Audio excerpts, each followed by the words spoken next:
Potreste già aver deciso che Stranger of Paradise Final Fantasy Origin è un gioco che non volete giocare e di certo non c'è niente di male.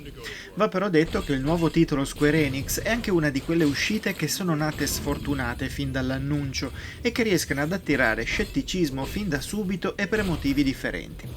Di sicuro ha parecchi limiti, ma è anche un gioco che pur con i suoi scivoloni mi ha divertito, specie dopo avergli dato la possibilità di presentarsi e farmi capire meglio le sue dinamiche e il suo mondo. Prima di continuare, se vi piacciono i nostri video, vi ricordiamo di iscrivervi al canale e di attivare la campanella per essere sempre aggiornati sui nostri contenuti. Questo nuovo spin-off di Final Fantasy, come recita il titolo, ci porta direttamente all'origine della saga, con quel Final Fantasy 1 che salvò l'originale Square dal fallimento. Si riprende il canovaccio narrativo originale con 4 Cavalieri della Luce che partono in missione per ripristinare 4 cristalli elementali e sconfiggere Chaos, ma lo si modifica fin dall'inizio proponendo solo 3 protagonisti. I nostri si chiamano Ash, Jed e Jack, con quest'ultimo che sarà anche l'unico da noi impersonabile e che, per qualche motivo inizialmente oscuro, si è inzuccato di voler sconfiggere Chaos e ribadisce il suo intento ogni volta che ne ha l'occasione. Pur piazzando alcuni colpi di scena interessanti durante l'arco dell'avventura, la scrittura per gran parte della produzione è di grana molto grossa, con momenti piuttosto assurdi in cui bisogna sforzarsi per mantenere la sospensione dell'incredulità. Ne è un esempio l'inizio, in cui il re di Cornelia affida il destino del suo regno a 3 giovanotti che si presentano dinanzi al sovrano in canottiera e t-shirt. Ci sono molte altre situazioni in cui il comportamento dei nostri eroi esce dai binari, ma talvolta lo fa in modo così spiazzante e secco che sembra quasi una scelta autoriale quella di ribaltare certi ruoli e di creare momenti in cui ci scappa almeno un sorriso. Il gioco poi riprende molte situazioni originariamente create nel primo Final Fantasy e se siete tra chi lo giocò al tempo troverete molti richiami che vi farà piacere scoprire. La storia comunque ci mette un po' ad ingranare davvero e l'approfondimento dei personaggi è piuttosto limitato. Complice di ciò il fatto che i nostri si conoscano in 3 settimane di cui noi non sappiamo nulla e che vengono riassunte in 2 semplici righe di testo su sfondo nero che fanno da intermezzo a 2 filmati. L'unico mio consiglio è di dargli un po' di tempo, alcune assurdità non tarderanno a saltar fuori, ma arrivati ai titoli di coda gli avrete perdonato un bel po' di queste stramberie che potreste anche aver parzialmente rivalutato. Non è solo la storia che necessita di un po' di tempo per convincere, il gameplay è infatti un altro elemento fondamentale che sulle prime potrebbe lasciarvi interdetti, specie se iniziate a giocare considerando Stranger of Paradise come un Souls-like, accostamento abbastanza forzato e che porta ad avere alcuni preconcetti. Ci sono punti di sosta che ripristinano energie e fanno tornare i nemici sconfitti, ma l'idea che quando si muore si deve tornare a recuperare l'esperienza perduta nel tentativo successivo è specifica del livello di difficoltà più alto. E già il fatto che ci sia la possibilità di selezionare un livello di difficoltà, di cui uno offre combattimenti assistiti, dovrebbe darvi un altro indizio che rema contro questa classificazione. Tornano vari elementi da Nioh, vero Souls-like creato dagli sviluppatori di questa produzione, ma se dovessi proprio inquadrare Stranger of Paradise in un genere, punterei sicuramente verso un classico action RPG. Capite le dinamiche di debolezze e resistenze ad elementi e armi diverse, si procede piuttosto spediti e anche la struttura chiusa delle missioni, che poi sono classici livelli in larghissima parte lineari, mi porta a pensare ad un gioco più diretto e semplice.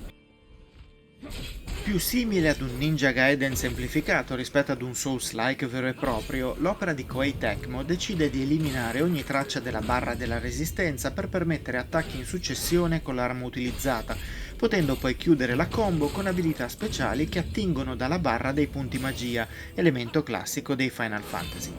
Questa barra si ricarica colpendo attraverso attacchi fisici standard, ma anche eliminando i nemici dopo averli fatti crollare. Colpendoli farete diminuire una barra di stordimento che una volta svuotata vi permetterà di eseguire una finisher violentissima e spettacolare che ripristinerà un po' di punti magia e aumenterà anche la barra di questa risorsa, oltre a danneggiare eventuali nemici nei dintorni. Il flusso del gioco permette anche parate più o meno perfette e l'abilità scudo spirituale che deflette i colpi in arrivo e che può addirittura assorbirne alcuni per poi usarli in futuro. Un'altra grossa particolarità del gioco è che i personaggi non accumulano mai direttamente punti esperienza. Quella che otterrete finirà unicamente nei loro job, il sistema di classi che si dimostra protagonista del gioco. All'inizio, entrando in possesso di una specifica tipologia di arma, sbloccherete il job relativo, con il mago che si sblocca non appena acquisirete una bacchetta, il lanciere quando recupererete una lancia e via di questo passo. Potrete equipaggiare 2 job alla volta, intercambiabili con un tasto in ogni momento e in grado di salire di livello quando combatterete. Ad ogni level up otterrete punti abilità da spendere all'interno dello skill tree di quello specifico job e arrivati al livello 30 avrete sbloccato tutte le sue mosse relative, i suoi bonus e ulteriori job collegati. Per esempio, nell'albero delle abilità del mago potrete sbloccare la classe avanzata mago nero, mago bianco e mago rosso. Sbloccando poteri in quelle specializzazioni potrete sbloccare poi la classe finale del saggio. Questo livello, che esclude la progressione diretta del personaggio, va in coppia con la scelta di attribuire l'efficacia degli attacchi al livello dell'arma che vorrete equipaggiare. Anche se non avete mai giocato con la classe dello schermidore, che quindi è di livello 1, potrete equipaggiare uno stocco di livello 15 e iniziare subito a far danni. Questa scelta, apparentemente insolita, permette in realtà una flessibilità enorme del personaggio e del modo di giocare, evitando di mettere paletti al giocatore e lasciandogli usare fin da subito tutto l'equipaggiamento che comunque si è guadagnato sconfiggendo nemici con un'altra specializzazione. Se questo sistema funziona per i motivi appena descritti, elimina la creazione di una build attenta.